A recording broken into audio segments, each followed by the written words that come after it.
দেখতেই পাচ্ছেন বিলাতি বেগুন আছে, শুকনো লঙ্কা আছে, পেঁয়াজ আছে, সব কিছু দিয়ে আমি একটি রেসিপি তৈরি করব, মানে নুন ঝালের আচার।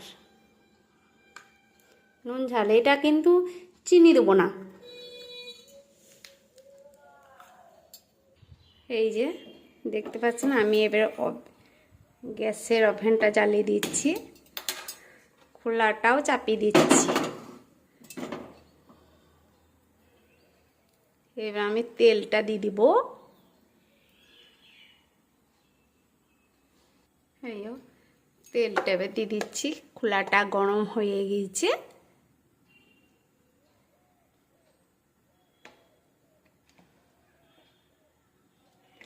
নুন ঝালা আচারে বেশি তেল দেবো না, তাহলে তেল তেল লাগবে। এইবারে আমি 5 ফোড়নটা দিয়ে দিচ্ছি। এইও 5 ফোড়ন।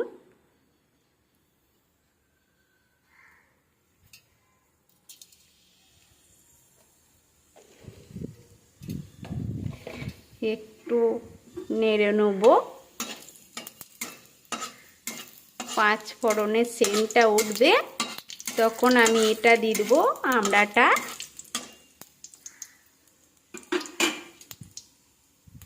এই যে দেখতে পাচ্ছেন 5 ফোড়নের সেন্টটা উঠে গিয়েছে।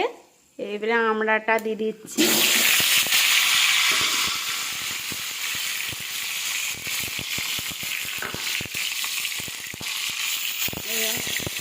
স্বাদ মতো নুন দিয়ে দিচ্ছি।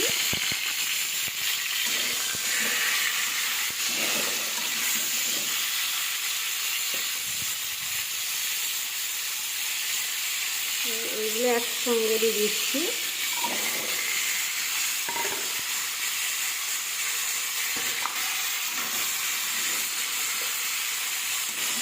সব কিছু দিয়ে নেড়ে নেবো ভালো করে।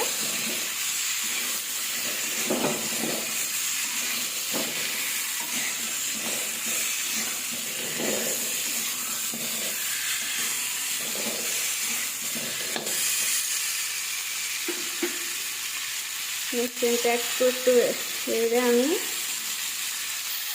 এই ঢাকনাটা একটু ঢাকা দিবি। এই ঢাকনাটা খুলে দিচ্ছি। এবার আমি জল দিয়ে দেবো পরিমাণ মতো, একটু আমড়াটা সেদ্ধ হবে।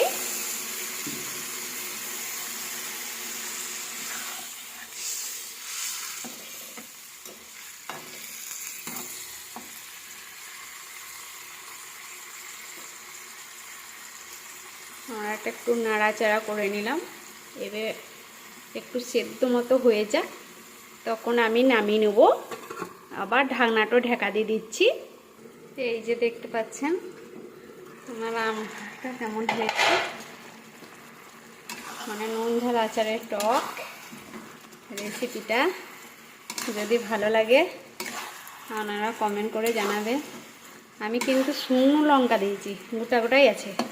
এই যে দেখতে পাচ্ছেন শুকনো লঙ্কা 4টা দিয়েছি। এবার যদি ঝালটা যদি না লাগে সে একটু সেনে নিতে পারে, মজা লাগবে খেতে। দুর্দান্ত একটু টক বানিয়েছি, আপনারা দেখতে পাচ্ছেন। আমার রেসিপিটা যদি ভালো লাগে আমার সাথে থাকবে।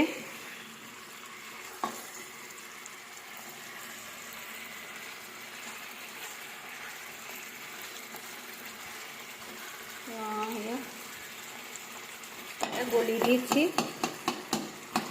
নাহলে কালার আসবে না। বিলাতি বেগুনটা একটু গলিয়ে দিলাম, গলিয়ে দিলে বেশ ভালো লাগবে দেখতে। কিন্তু এগুলো গলাবো না। এই যে এগুলো হচ্ছে খেজুর।